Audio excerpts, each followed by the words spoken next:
एक है, एक है।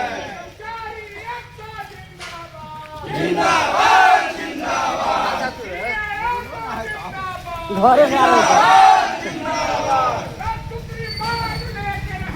लेके रहेंगे, लेके रहेंगे। जिंदाबाद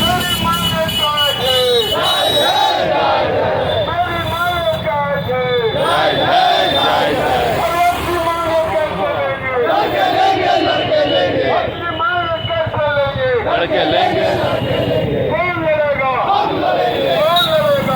लेंगे, पूर्व महासचिव सुरेंद्र जी, इसकी अध्यक्षता कर रहे अध्यक्ष कुमार इंद्रजीत जी और विशेष अवसर पर उपस्थित तमाम साथियों, जिस तरह से हम लोग को मजबूर होकर करके निर्णय लेना पड़ा, हम लोगों ने लगातार बैठकें की, बैठक के माध्यम से सरकार को पत्र दिया, लेकिन सरकार को एक पत्र नहीं कई पत्र देने के बावजूद भी सरकार ने हमारी बातों को अनसुनी कर दिया।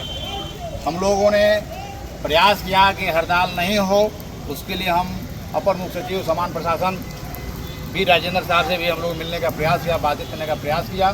प्रतिनिधि मंडल में मैं भी शामिल था, लेकिन उनके द्वारा कोई जो है बस हम काम कर रहे हैं, हम आप लोगों का तो भलाई के लिए हम लगातार काम करते रहे हैं। इतना ही क्या काम कर रहे हैं आप तमाम लोग देख रहे हैं कि आज एलडीसी का वेतन ग्रुप डी के बराबर हो गया, 100 रुपया के रेट पे मात्र ज़्यादा मिलता है।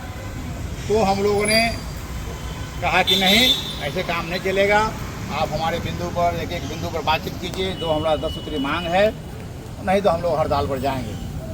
सरकार की तरफ से कोई संदेश उसके बाद नहीं आया और मजबूर होकर करके हम लोगों ने 3 अगस्त को गर्दनी बाग में हजारों की संख्या में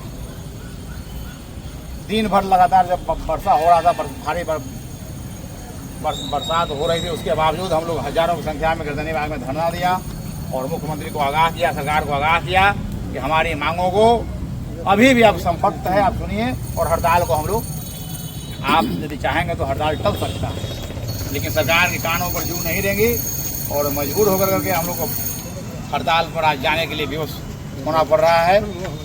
आज भी अवसर है, हम समाहरणालय कर्मचारी सरकार को अभी भी मौका दे रहे हैं कि आप जल्द से जल्द आप समाहरणालय के प्रतिनिधियों के साथ बिहार अनुसूचित कर्मचारी संघ गोपुर के जो हमारे अध्यक्ष, राज सचिव और हमारे जो भी प्रतिनिधि हैं संगठन के, उनको बुलाकर बातचीत कीजिए, उनकी समस्याओं पर एक एक बिंदुओं पर बातचीत कीजिए और उनका मांगों को पूरा कीजिए, तो हड़ताल समाप्त होगा और बिना इसके मांगों की पूर्ति के हड़ताल समाप्त नहीं हो सकता। आप तमाम लोग देखे हैं, हम लोगों ने कई हड़तालें लगातार हड़ताल चला है।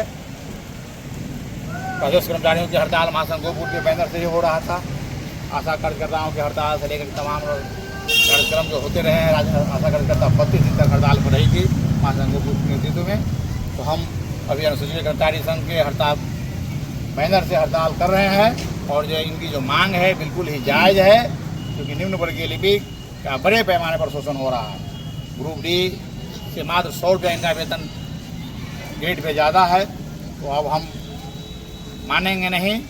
जब अन्य कर्मचारियों का जब वेतन भत्ता बढ़ रहा है, सुविधाएं बढ़ रही है, तो समाहरणालय कर्मचारियों को वेतन भत्ता बढ़ाने में क्या हर्ज है। हम सरकार से पूछना चाहते हैं, सरकार से कहना चाहते हैं कि आप 20 वर्ष से माननीय मुख्यमंत्री जी नीतीश जी सत्ता पर बैठे हुए हैं, लेकिन इनकी मांगों को आप लगातार अनसुनी कर रहे हैं।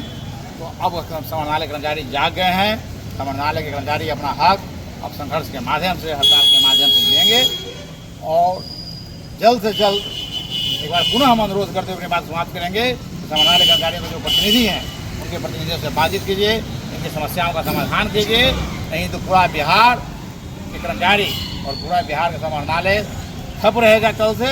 और इसी चंद बातों के साथ अब तमाम साथी जो आज देर रात में भी मसाल जुलूस में भाग लिए, आप तमाम साथियों को एक बार हम अपनी ओर से, अपनी महासंघ गोपुर की राज्य कमेटी की ओर से, अपनी ओर से तमाम साथियों को हम क्रांतिकारी अभिनंदन करते अपनी बात को समाप्त करते हैं, इनकलाब करते हैं। इनकलाब जिंदाबाद, जिंदाबाद जिंदाबाद, इनकलाब जिंदाबाद, जिंदाबाद जिंदाबाद। अपनी मांगे कैसे लेंगे? लड़के लेंगे, लड़के लेंगे। कौन लड़ेगा? हम लड़ेंगे। कैसे लड़ेंगे? अनिश्चितकालीन हड़ताल करेंगे, अनिश्चितकालीन हड़ताल करेंगे। एक है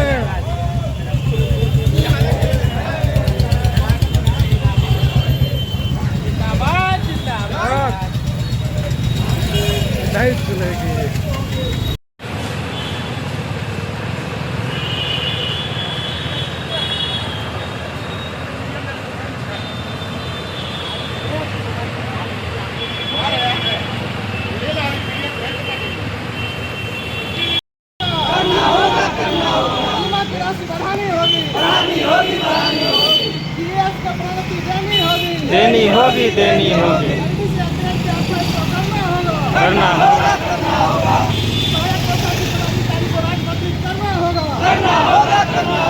जल्दी से बदलना होगा। करना होगा। सीमा की राशि बढ़ानी होगी।